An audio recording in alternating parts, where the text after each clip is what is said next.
сайн байцгаана уу? Бүгдээрэнд нь энэ өдрийн мэндийг хүргэе. За өнөөдөр бүгдээрээ гурсан олон бактери буюу астм гэдэг өвчний талаар ярилцсан. За өөрөөр хэлбэл гурсан олон бактери гэж яг ямар өвчин болох? За энэ астм өвчний үед ямар шинж тэмдэг зовир илэрч болдог? Астм хөдөлсөн үед ямар арга хэмжээ авах ёстой?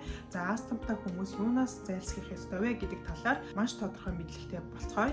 За тэгэхээр эхний ээлжинд гурсан олон бактери буюу астм гэдэг өвчний талаар мэдгүй хүмүүс маш их байдаг. Тэгэхээр би үүнийг машингийн нэр тайлбарлаад өгье. За тэгэхээр гурсан олон бактери буюу астм гэдэг өвчин маань нэгэн төрлийн харшлын өвчин гэж явдаг ба гурсан хоолойд өрөвсөл үүсдэг өвчин байгаа. За жишээ нь хамрын харшил үүсгээр бидний хамраас нус гараал, найтаагаад л амьсгалахад төвөгтэй болдог шүү дээ. Тэгэхээр гурсан олон бактери буюу астм гэдэг өвчин маань хамарт үүсээд байгаа харшлын үйл явц маань гурсан хоолойд үүсээд байна л гэсэн үг. Үүнээсээ болоод биднээс цэр гардаг, ханиалгадаг, амьсгалт авчдаг гэх мэт шинж тэмдгүүд илэрдэг байх нь байна. За тэгэхээр астм буюу гурсан олон бактерийн хамгийн гол зүйл нь гурсан хоолой нарийсах үйл явц байдаг. За одоо жишээ нь хамарт байна харшлын урвал явагдаад өрөвсөл үүслэх гэж үзье. За тэгэхээр хамарт ямар процесс явагдах вэ гэхээр хамрын дотор хөндий маань хөөж хавгнадаг шүү дээ. Хамрын салст хөөж хавгнаад түүнтэй холбоотой бид нар амьсгалахад төвөгтэй болдог. За тэгвэл гурсан хоолойд маань ямар үйл явц явагддаг вэ гэхээр гурсан хоолойг нарийсгаж байгаа зүйлүүд гэвэл нэгдүгээр гурсан хоолой маань харшлын урвал явагдаад өрөвсөл үүсэнтэй холбоотой гурсан хоолойн дотор хан маань хөөж хавгна гэсэн үг. Тэгэхээр нөгөө гурсан хоолой дотор хөндий маань нарийсна гэсэн үг шүү дээ. За үүн дээр нэмээд харшлын өрөвсөл явагдаж байгаатай холбоотой цэрний ялгаралт ихсдэг. За тэгээд цэр ялгараад ирнэ гэдэг чинь нөгөө хөндий маань улам нарийсна гэсэн үг. За дээрээс нь гурсан хоолой гэдэг маань гадуураа булчинтай байдаг. Гурсан хоолойд өрөвсөл явагдаад эхлэхээр энэ булчин маань цочрох юм бол гурсан хоолойгоо ингээд барьчихдаг. Тэгэхээр нөгөө агаар саадгүй дамжих ёстой байдаг гурсан хоолойн хөндий маань маш бага зайтай болно гэсэн үг. Иймэрхүү зүйлүүдээс болоод астм буюу гурсан олон бактериатай өвчтнүүд агаар дамжих замаа саадтай болчихж байгаа учраас амьсгалт авчтаад боогдоод эмнэлэгт яаралтай маш их хийж үзүүлдэг байх нэ. За тэгээд астм буюу гурсан олон бактери өвчин маань шөнө үүрээр хөвчлэн сэтэрдэг. За манай астмтай өвчтнүүд бол мэдж байгаа байх. Яагаад гэхээр бидний биед кортизол гэдэг даавар байдаг. За энэ даавар маань өрөвслийг арилгаж гурсан хоолойг тэлэх үйлдэлтэй. Гэхдээ бид нар шөнө унтж байхад энэ кортизол дааврын ялгарал буурсан байдагтай холбоотой астм буюу гурсан олон бактери өвчин маань шөнө үүрээр ихэнхдээ сэтэрдэг. За тэгээд гурсан олон бактери буюу астм өвчин маань шөнө үүрээр сэтэрдэг бас нэг шалтгаан нь гурсан хоолой нь мэдрэлжүүлэлттэй холбоотой байдаг. Одоо бид нар өдрийн цагаар идэвхтэй хөдөлгөөнтэй байдаг учраас гурсан хоолой маань тэлсэн байдалтай байдаг.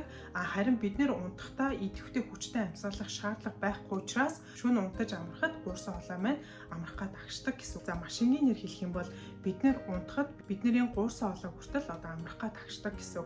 Гэхдээ гурсан хоолойн бактери буюу астмтай хүн унтах гад амрахад гурсан хоолойны агшсан байдал нь хэвэн хүнийхтэй буюу эрүүл хүнийхтэй харьцуулах юм бол арай илүү чанга агшсан байдалтай амардаг гэсэн. Дээрээс нь гурсан хоолой тэлж өгөх үйлдэлтэй кортизол даавар маань шөнө ялгаралт нь багассан байгаа учраас өрөвсөл нь идэвхтэй явагдаад ихэнхдээ шөнө үүрээр хөвчлэн астм маань сэтэрдэг нь ийм учиртай байх нэ. За тэгэхээр дараагаар нь гурсан олон бактери буюу астмтай хүмүүст ямар шинж тэмдэг илэрдэг. Өөрөөр хэлбэл та өөрийгөө астмтай гэж сэжиглэх шинж тэмдгүүд гэж байдаг. За ямар шинж тэмдэг байдаг вэ гэхээр нэгдүгээрт ханиалгадаг. Ханиалгалт ихэвчлэн шөнө явагддаг байгаа. За мөн ойр ойрхон ханиад хүрэх. Өөрөөр хэлбэл жилд 4 буюу түүнээс дээш удаа ханиад хүрээд авах юм бол ханиад хүрсний дараа ханиалга маань 14-өөс дээш хоногоор үргэлжлэх юм бол мэрэгчлийн эмчүүднийг удаа үзүүлэх хэрэгтэй. Хоёрдугаарт амьс гадах, гуравдугаарт цээж давчдах, дөрөвдүгээрт эсгэрсэн амьсгал гэж ярьдаг. Өөрөөр шүглдсэн амьсгал гэж бас нэрлэдэг. Тэгэхээр эдгээр шинж тэмдгүүд танд 8-7 хоног буюу 2 сараас дээш хугацаагаар удаан хугацаанд үргэлжлээд байх юм бол дээрээс нь эдгээр шинж тэмдэг танд хөвчлэн шөнө үүрээр тохиолдоод байх юм бол мэрэгчлийн эмчэд нэг удаа үзүүлэх хэрэгтэй байх нь байна. За тэгэхээр үүний дараагаар астм буюу гурсан олон бактериатай хүмүүс юун дээр анхаарах ёстой вэ гэдэг талаар би маш товчхон дурдаад явчихъя. За нэгдүгээрт ханиад хүрэх болон амьсгалын замын ямар нэг халдварт өвчнөөс сэргийлэх хэрэгтэй. Хоёрдугаарт астм гэдэг өвчин маань өвөл юм уу аль эсвэл улирал солигдох хугацаанд ихэвчлэн сэтрэх гээд байдаг. Тэгэхээр энэ үеүүдэд бас их анхаарал болгоомжтой байх нь. За 3 дугаарт хэрвээ та астм буюу гурс олон бактери гэдэг өвчтэй бол аль болох бага стресстэх хэрэгтэй. Яагаад гэхээр стресс гэдэг зүйл маань урал мэдрэлийг цочроосонтой холбоотой бидний гурс олгож агшаагаад өгдөг. Тийм болохоор нөгөө астмын сэтрэх магадaltaй учраас аль болох бага стресстэх хэрэгтэй байх нь байна. За 4-дүгээрт агаарын бохирдол болон тамхиталт байна. За хэрвээ та астмтай бол тамхи татаж ерөөсөө болохгүй. За дээрэс нь агаарын бохирдлын түвшин хэтэрхий өндөр байгаа тохиолдолд аль болох зайлсхийх, цэвэр агаарт байхыг эрмэлзэх хэрэгтэй. 5 дугаарт астм буюу гурс олон бактери өвчин маань гамрит буюу хамрын дайвар хөндийн үрвсэл гэдэг өвчнөд хавсарч илэрх нь маш илбэг байдаг. Тэгэхээр хэрвээ танд хамарчин битүүрэл хамраас нуус гараал, толгойчин өвдөөл, нүүр нүдрүүчин тулж өвдөөд иймэрхүү хамрын дайвар хөндийтэй холбоотой шинж тэмдэг зовирууд илрээд байх юм бол үүнийгээ бас давхар эмчлүүлэх ёстой байх нь байна. За 6 дугаарт буюу хамгийн сүүлд нь сүүлийн үеийн судалгаагаар чихрийн шижин буюу одоо сахартай өвчтөн болон тархалттай буюу жингийн илүүдэлтэй өвчтөнд гурс олон бактери өвчнөр мочилж байна гэсэн судалгаа маш их байдаг. Тийм учраас чихрийн шижинтэй бол чихрийн шижингээ маш сайн хянах хэрэгтэй. Жингийн илүүдэлтэй бол аль болох жингээ баг багаар хасаад хэвийн жиндээ барихыг бас эрмэлзэх хэрэгтэй байх нь байна. За тэгэхээр үүний дараагаар бактери хөдөлсөн үед бид нар ямар арга хэмжээ авч болох вэ гэвэл нэгдүгээрт хэвтэж болохгүй босч суух хэрэгтэй. 2 дугаарт хөргөгч ч юм уу хөлдөөгчний хүүтэн агаараар 3-5 минут амьсгалах. 3 дугаарт тайвшрах хэрэгтэй. 4 дугаарт өөрт чинь тусгай зориултын амьсгалын аппарат байгаа бол түүнийгээ хэрэглэж болно. За 5 дугаарт мэдээж түргэн дуудаж одоо мэрэгжлийн эмчид үзүүлэх хэрэгтэй. За тэгэхээр хамгийн сүүлд нь бүгдээрээ зэгцэлэх юм бол астм буюу гурс олон бактери гэдэг маань нэг төрлийн харшлын өвчин байх нь байна. За өөрөөр хэлбэл арьсан дээр үүсгэхийг бид нар атопийн дерматит гэж нэрлэдэг. Хамарт үүсчвэл хамрын харшил. За гурс олоод үүсч явах юм бол бид нар астм буюу гурс олон бактери гэд нэрлэждэг байх нь байна. За тэгэхээр сүүлийн үед хүүхдүүд бол маш их харшилтай болчихсон байгаа. За атопийн дерматит байна, чонон хөрөс байна, хүнсний харшил, эмийн харшил гэл янз бүрийн зүйлийн харшилтай болчихсон хүүхдүүд маш их болсон.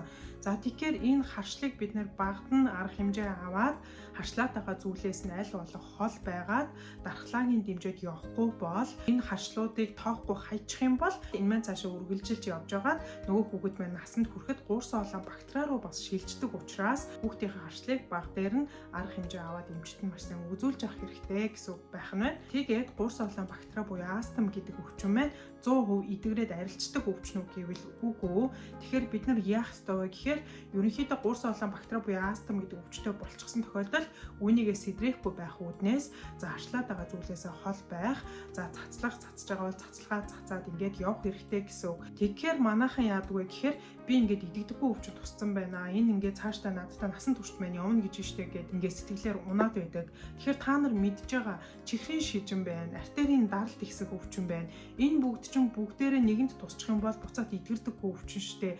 Энэ өвчнүүдийг бид нар яадаг вэ гэхээр насан туршдаа даралтны эмээ уудаг, чихрийн шижингийн эмээ уудаг, эсвэл тариа тарьдаг. Ингээд үлдсэн амьдралдаа хянаад бусад эргэтэн системд нөлөөлөхгүй байх, хүндрэл үүсгэхгүй байх үүднээс бид нар тогтмол эмээ уугаад тариад явдаг шүү дээ. Тэгэхээр астм буюу гурс олон бактери гэдэг өвчин бол яг үүнтэй адилхан. Бид нар нэгэнд ингээ онцлогдчихсан тохиолдолд бид нар эмээ уун, цацлага цацна, сэдрээгээд байгаа янз бүрийн харшлын зүйлүүдээс аль болох хол байгаад ингээд явнаа гэсэн үг байх нь байна. За тэгэхээр та эхний ээлжинд харшилт байх. За тэгээ харшил чинь нэлээд олон төрөл зүйлийн харшилт байгаад дээрээс нь та ханиалгах чинь маш удаан хугацаанд үргэлжилдэг, шүн үүрээр ханиалгадаг, цээч чинь давчтаад байдаг, амьсгадаад байдаг, эскэрч байгаа, одоо шүгэлдэж байгаа юм шиг юм чимээ гараад байдаг бол нэг удаа мэрэгжлийн эмчид заавал очиж үзүүлээрэй гэж зөвлөмөрөө. За тэгээд бүгдээрэнд нь амжилт хүсье. Баярлалаа.